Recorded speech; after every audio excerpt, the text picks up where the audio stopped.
இந்த மகா சிவராத்திரி தெரிந்தோ தெரியாமலோ செய்த பாவங்கள் நீங்கக்கூடிய ஒரே உபாயம் மகா சிவராத்திரி. காலையிலிருந்து உணவு எதுவும் உண்ணாமல் இரவு விழித்து கொண்டு இருந்து சிவனை வேண்டிக் கொள்வது.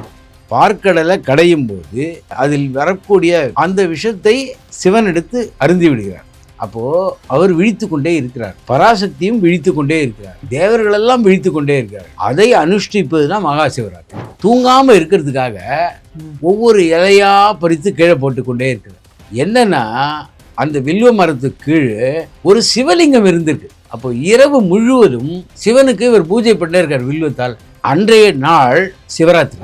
ஓம் நமச்சிவாயா அதான் மந்திரமே, வேறு மந்திரமே வேண்டாம். அந்த நாளில் புனித ருத்ராட்சத்தை அணிந்து கொண்டு இந்த பூஜையை செய்யும் போது எந்த பிரார்த்தனை வைத்தாலும் ஜெயிப்பான். ஏன்னா அந்த நேரம் மிக மிக கருணையாக இருக்கக்கூடிய நேரம்.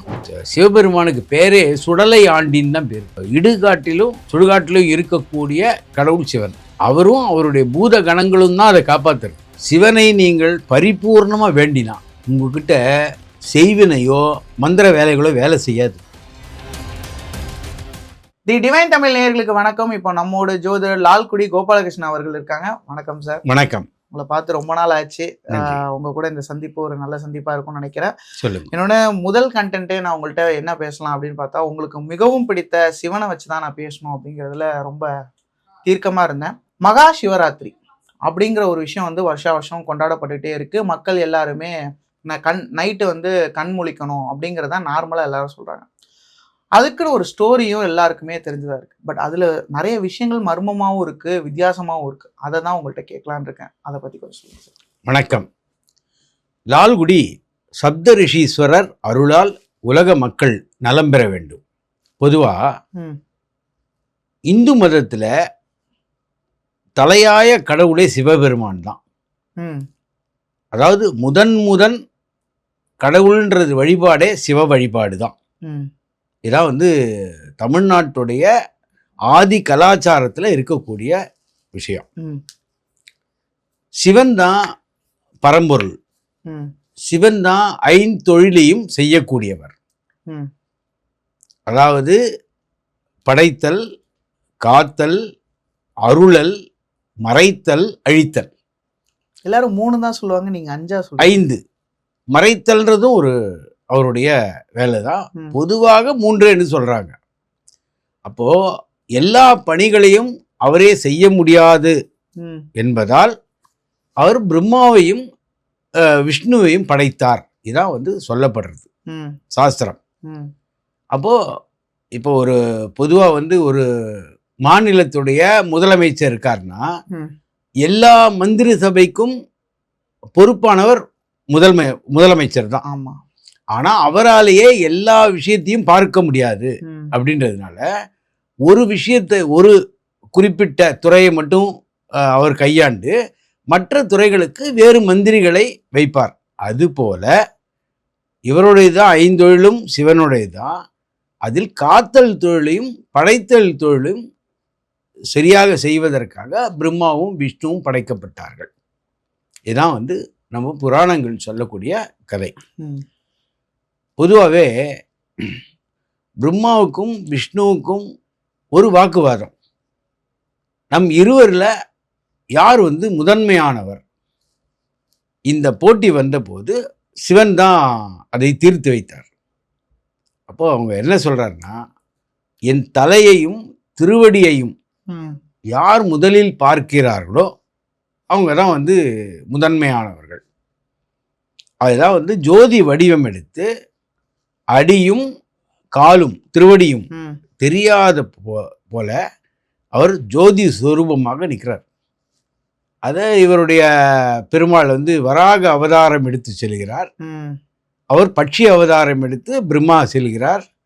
2 பேராலையும் காண முடியவில்லை. அதாவது தலையையும் பார்க்க முடியல, திருவடியும் பார்த்துட்டே இருக்காங்க. ஆனா ஒரு எண்ட் இல்லை, ஒரு முடிவில்லை. அதுதான் வாழ்க்கையுடைய தத்துவம். வாழ்க்கையுடைய தத்துவம் நாம் எங்கேருந்து வந்தோன்னு நம்மளுக்கு தெரியாது. நம்ம இங்கேருந்து எங்கே போக போகிறோன்னு தெரியாது. இதுதான் அதோடைய சிவனுடைய தத்துவம். அதாவது நாம் எல்லாருமே சிவனுடைய சொரூபந்தான். உயிரோடு இருக்கும்போது நம்ம எல்லாருக்கும் பேரு சிவம். உயிரற்று போனால் நம்ம எல்லாருக்கும் பேரு சவம். அந்த சிவத்துல அந்த கொம்பு கிடையாது, இல்லைன்னா எடுத்துட்டீங்கன்னா சவம். இதுதான் வந்து நம்மளுடைய ஜீவ தத்துவமே. ஜீவன் வேறு சிவன் வேறு அல்ல, ரெண்டும் ஒண்ணுதான். இதுல தமிழ்ல என்னன்னா எழுதி பாருங்க, சிவன்ற வார்த்தை எழுதி பார்த்தீங்கன்னா சீன்ற முதல் வார்த்தை லிங்க சொரூபமாவே இருக்கும். லிங்கமும் ஆவுடையும் எப்படி இருக்கோ அது போலயே இருக்கக்கூடிய எழுத்து தான் சி. அந்த மேல இருக்கிற கொம்பு மாதிரி ஒண்ணு போட்டிருக்காங்க இல்லையா, அது சிவன் தலையிலிருந்து வெளிப்படும் கங்கை. அப்போ சிவ வழிபாடுன்றது தமிழர்களுடைய, அதாவது காலந்தொட்டே பழங்காலந்தொட்டே இருக்கக்கூடிய ஒரு வழிபாடு. இந்த சிவ வழிபாட்டில் மிக மிக முக்கியமானது சிவராத்திரி விரதம். இதுல மாத சிவராத்திரி விரதம் எடுப்பவர்களும் இருக்காங்க. அதாவது ஒவ்வொரு மாதமும் சிவராத்திரி வரும், அந்த சிவராத்திரியில் கொண்டாடக்கூடியவர்களும் விரதம் இருக்கக்கூடியவர் இருக்காங்க. இல்லை என்றால் வருடத்தில் ஒரு முறை மாசி மாதத்தில் வரக்கூடிய மகா சிவராத்திரியை அனுஷ்டிப்பவர்களும் இருக்கிறார்கள். அதில் ரொம்ப முக்கியமானது மகா சிவராத்திரி விரதம்.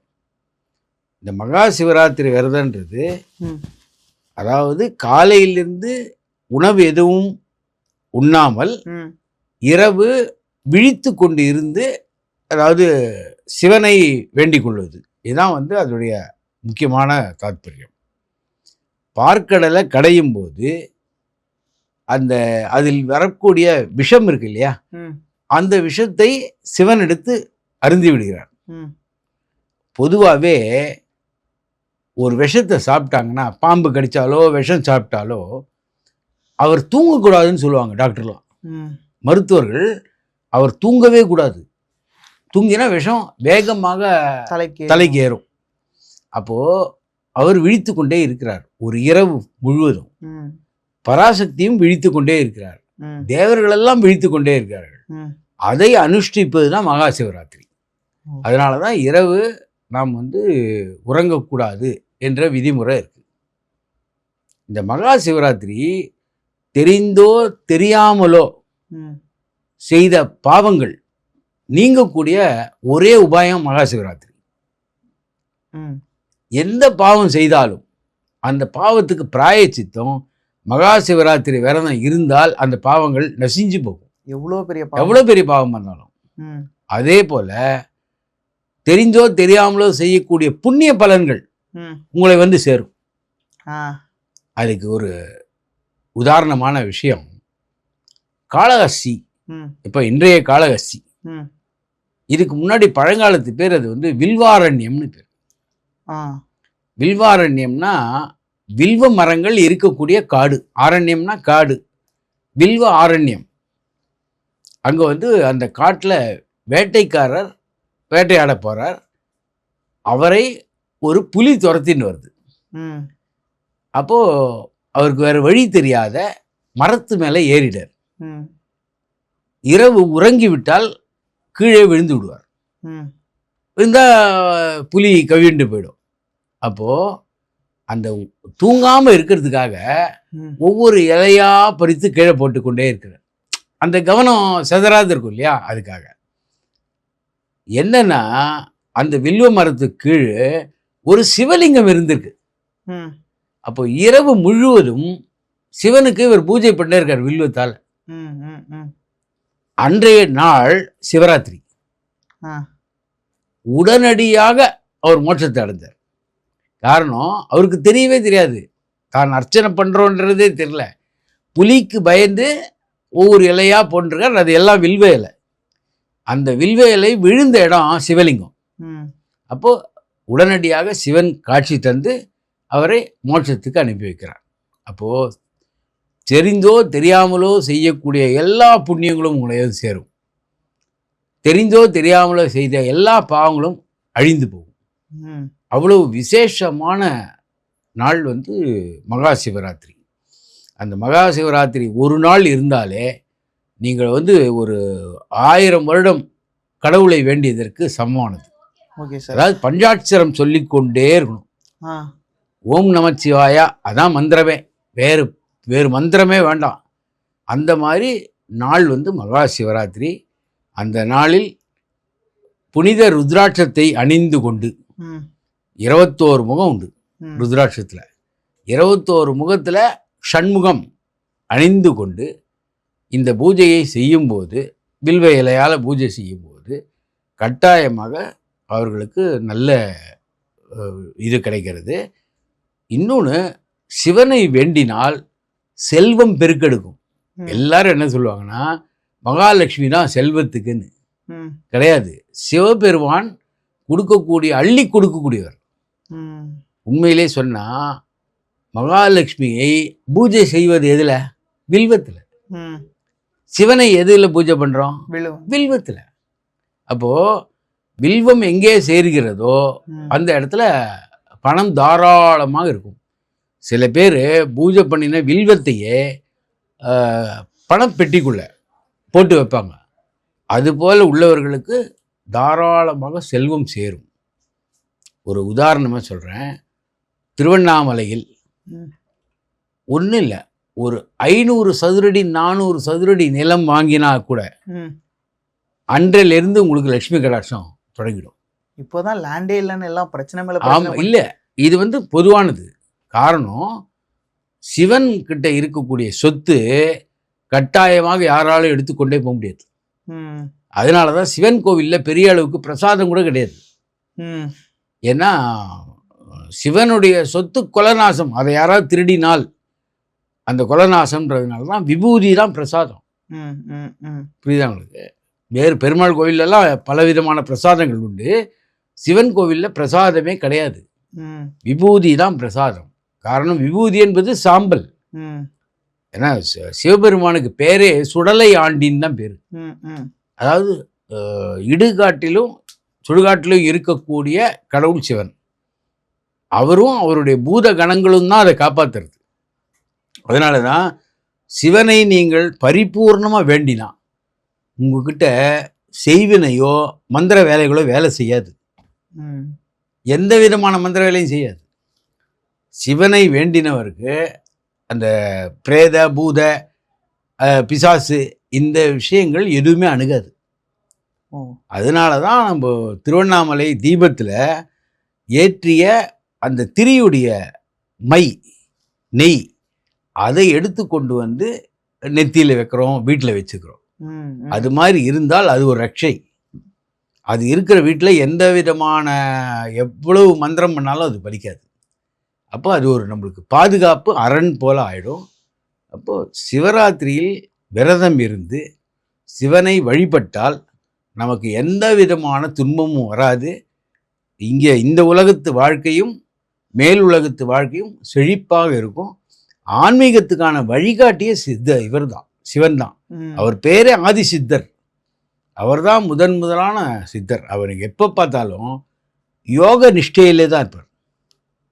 அவருடைய ரூபமான நடராஜ பெருமான் தான் பிரபஞ்ச பிரளய நடனம் ஆடுறது. ம் அது வந்து இட்ஸ் அ காஸ்மிக் டான்ஸ். ம் அதில் ஒவ்வொரு விஷயமும் விளக்கி பார்த்தா அந்த உடுக்கை என்பது காலத்தின் அளவு.